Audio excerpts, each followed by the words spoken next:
आज के इस टॉपिक में हम डिस्कस करने जा रहे हैं दिल्ली सल्तनत को एक बहुत ही क्विकली इम्पॉर्टेंट सारे पॉइंटर्स को हम कवर करेंगे। तो वीडियो को आखिरी तक ज़रूर देखिएगा और अगर कोई भी डाउट हो तो आप कमेंट करके पूछ सकते हैं। तो चलिए शुरू करते हैं। इंट्रोडक्शन से हम शुरुआत करते हैं। अगर हम दिल्ली सल्तनत की बात करें तो इसका टाइम ड्यूरेशन है, रूलिंग पीरियड है 1206 से 1526 सीई तक। और जैसा कि हमें पता है कि दिल्ली सल्तनत एक बहुत इम्पॉर्टेंट मिडिवल टाइम की हमारी एम्पायर रही थी और जनरली इसने मेन एरियाज़ कैप्चर किए थे दिल्ली और उसके आसपास की जगहों को। अगर हम इसकी फाउंडेशन की बात करें तो बैटल ऑफ टेराइन हुआ था, सेकेंड बैटल ऑफ टेराइन जिसे बोला जाता है 1192 सीई में। और ये बैटल हुआ था मोहम्मद गौरी और पृथ्वीराज चौहान के बीच में, जिसमें मोहम्मद गौरी जीत गए थे और इन्होंने शुरुआत करी थी दिल्ली सल्तनत की। ठीक है, अब बात करते हैं 5 इम्पॉर्टेंट रूलिंग डायनेस्टीज़ की। पहली डायनेस्टी है हमारी दिल्ली सल्तनत की ममलूक डायनेस्टी, सेकेंड है Khilji dynasty, third we have the Tughlaq dynasty, fourth we have Sayyid and last one is the Lodi dynasty. So ये हमारे कुछ इंपॉर्टेंट डायनेस्टीज़ हैं दिल्ली सल्तनत की। और लोधी डायनेस्टी हमारी दिल्ली सल्तनत की लास्ट डायनेस्टी थी, जिसके बाद दिल्ली सल्तनत का डिक्लाइन शुरू हो गया था।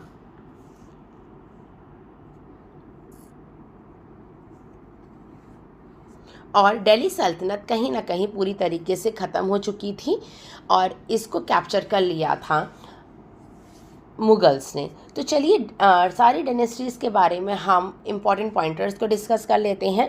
अगर बात करें ममलूक डायनेस्टी की तो इस डायनेस्टी को स्लेव डायनेस्टी भी बोला जाता है। इस डायनेस्टी ने रूल किया है 1206 से 1290 तक। यहाँ पे मेन रूलर्स हैं कुतुबुद्दीन ऐबक, इल्तुतमिश, रज़िया सुल्तान एंड बलबल। कुतुबुद्दीन ऐबक मोहम्मद गौरी का ही स्लेव था, इसलिए इस डायनेस्टी को स्लेव डायनेस्टी भी बोला जाता है। अगर हम बात करें कुछ अचीवमेंट्स की तो इस टाइम पे कुतुब मीनार जो हमारी कैपिटल सिटी दिल्ली में है, हमारे इंडिया के कैपिटल में है, वहाँ पे बनाया गया था। और इसकी शुरुआत कुतुबुद्दीन ऐबक के टाइम पे हुई थी और इसका कंस्ट्रक्शन पूरा हुआ था इल्तुतमिश के टाइम पे। रज़िया सुल्ताना एक बहुत ही हमारी एंशंट टाइम में बहुत इम्पॉर्टेंट रूलर रही है, लेकिन बहुत शॉर्ट टाइम तक की इन्होंने रूल किया था क्योंकि इनका सपोर्ट नहीं हुआ था। ठीक है, चलिए खिलजी डायनेस्टी को डिस्कस करते हैं। रूलिंग टाइम है हमारा 1290 से 1320 तक। अलाउद्दीन खिलजी बहुत इंपॉर्टेंट रूलर रहे हैं जिन्होंने खिलजी डायनेस्टी को स्प्रेड भी करा है। और इनके ही एक कमांडर थे या इनके ही अंडर एक ऑफिसर थे जिसका नाम था मलिक काफूर, और इसी पर्सन ने साउथ की तरफ हमारी दिल्ली सल्तनत का स्प्रेड कराया। ठीक है, अब नेक्स्ट डायनेस्टी है हमारी तुगलक डायनेस्टी। 1320 से 1414 तक की तुगलक डायनेस्टी का रूलिंग पीरियड रहा है, जिसमें गयासुद्दीन, मोहम्मद बिन तुगलक, फिरोज़ खां कुछ इंपॉर्टेंट रूलर्स के नेम्स हैं। अगर हम बात करें तो इस डायनेस्टी ने बहुत सी टेरिटरीज़ में कैप्चर करा ज़रूर, लेकिन वो कहीं ना कहीं रिफॉर्म्स करने में फेल हो गए थे, तो बहुत सक्सेसफुल नहीं भी हो पाए हैं।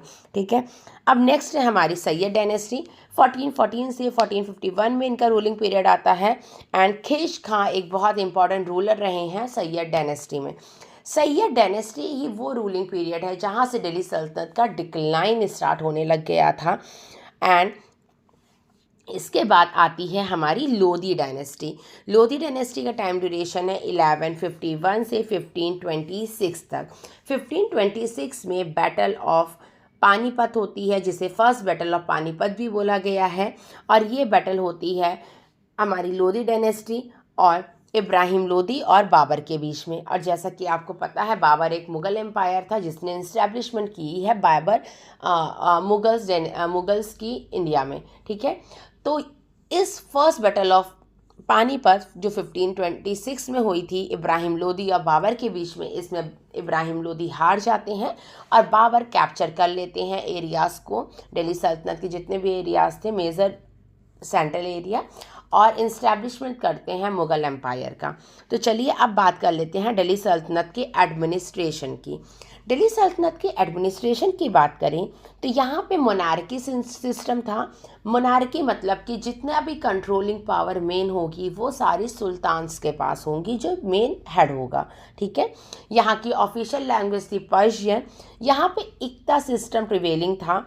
इक्ता सिस्टम में लैंड रेवेन्यू असाइन किया जाता था। लैंड उन पर्सनस को, नोबल्स को दी जाती थी जो मिलिट्री में अपनी सर्विसेज प्रोवाइड कराते थे।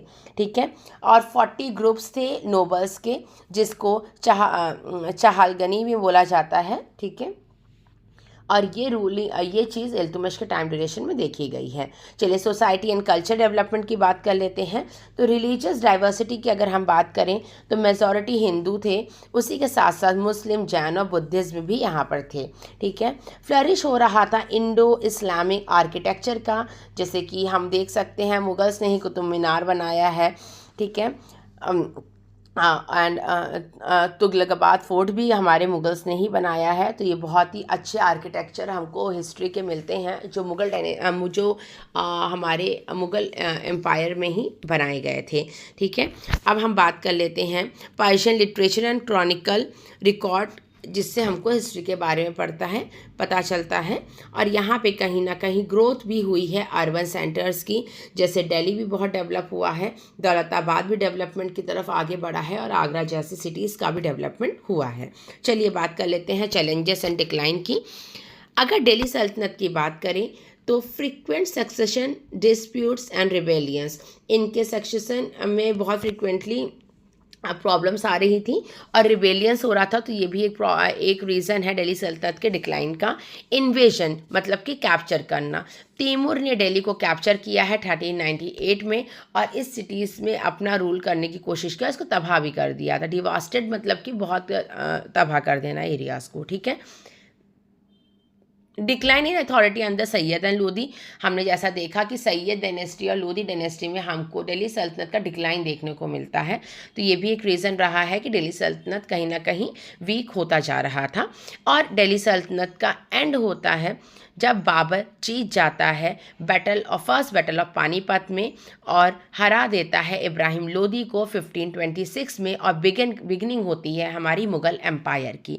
तो 1526 तक की जो दिल्ली सल्तनत काम कर रही थी, लेकिन उसके बाद हमारे इंडिया में आ जाता है मुग़ल एम्पायर।